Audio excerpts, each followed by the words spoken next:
In his address, President of AGRI SA Minar cautioned about the impact that an investigation into food prices may have if not handled well. In September, the Competition Commission said it is actively monitoring essential food prices and investigating the factors driving food inflation. It further said this would ensure transparency regarding the profit margins set by producers and retailers. Minar says when the free market is interfered with, it can undermine business imperatives. When the free market is interfered with, at whatever level or scale, it has an effect on the balance, and there can be many unforeseen consequences. Currently, government is investigating to interfere in food prices. That will have to be handled with great caution because unforeseen consequences can be catastrophic. Minar also flagged the investigation into the scrapping of import tariffs on chicken as a major concern. He says the consumers will experience only temporary relief while producers experience severe financial pressure. Investigation by the Minister of Trade, Industry and Competition to scrap import tariffs on chicken is a major concern.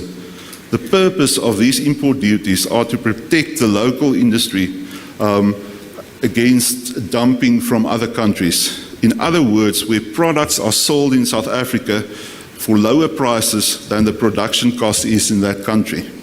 The tariffs are therefore not to keep imported chicken out of the country, but rather to ensure that local producers compete on an equal footing.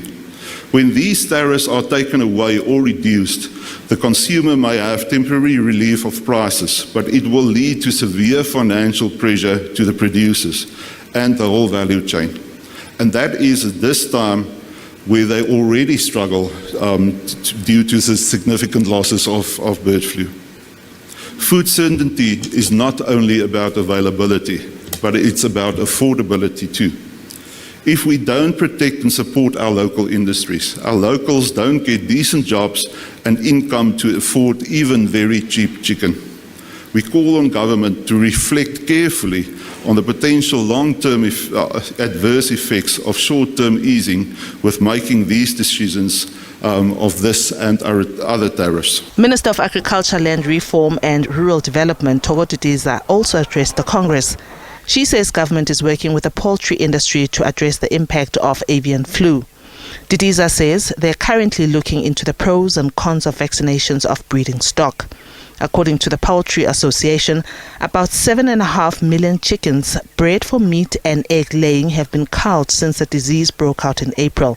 That's nearly a third of South Africa's total chicken stock.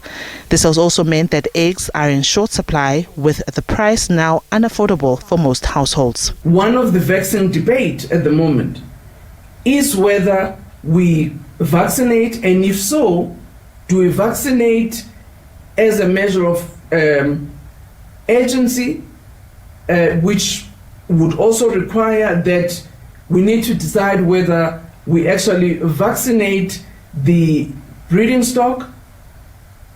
But we all know that vaccination alone is not a panacea to all the challenges. Biosecurity is still one of the important things that we must push for.